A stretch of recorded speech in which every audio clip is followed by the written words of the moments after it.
OK. Là, j'ai passé mes 3 couleurs, c'est-à-dire mon petit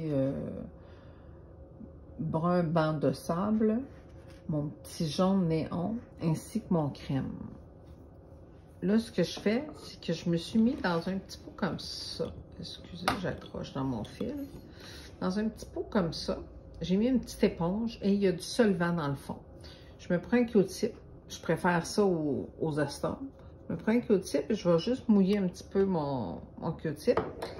Puis là, je vais venir faire un mélange de...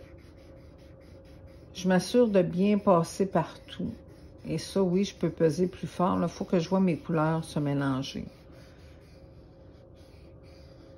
Là, c'est une couleur pâle, fait que c'est pas dangereux. Quand on travaille avec des couleurs plus foncées puis qu'on prend le solvant comme je fais là, mais on fait bien attention de ne pas dépasser. Par exemple, que je ferais des lèvres là, pour pas...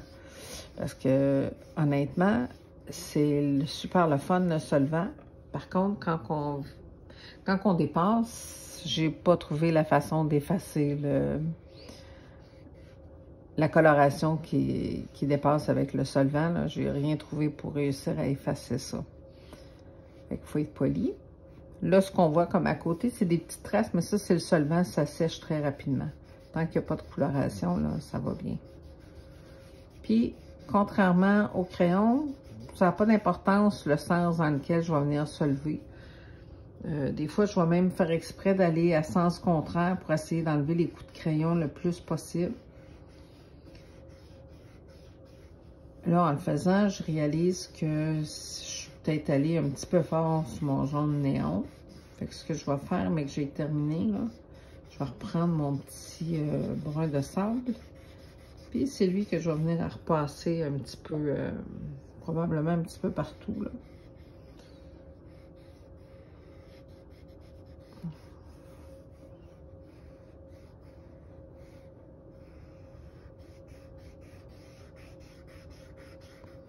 Est-ce que je vais juste tourner là, pour faire le dessus de la tête, ça va aller mieux pour moi.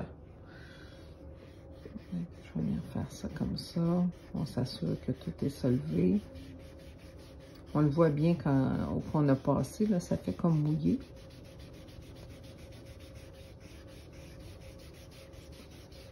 Puis il faut oser frotter parce que, comme je dis, c'est ce qui nous enlève les coups de crayon.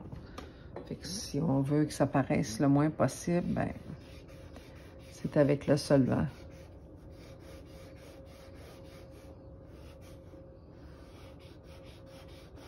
C'est de le faire partout.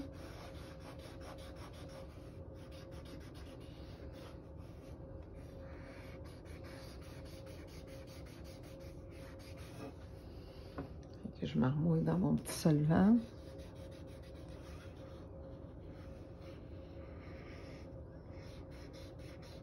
Ça, le solvant, moi, je me sers de ça à tous mes colos.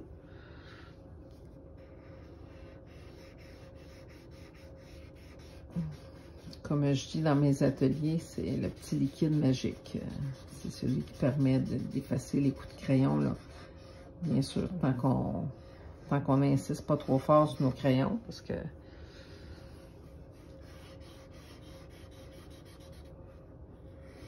Comme ça.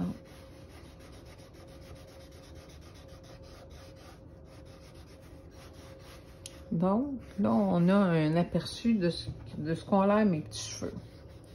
Comme je dis, je les trouve un petit peu trop jaunes.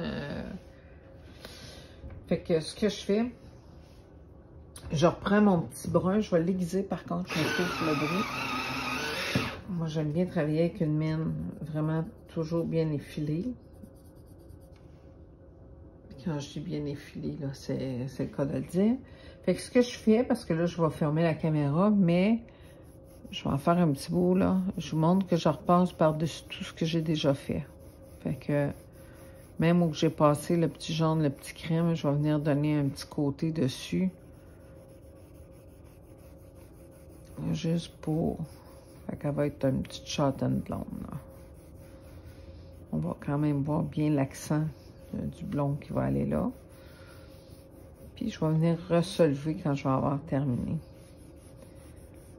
Fait que je fais ça, puis je vous reviens après.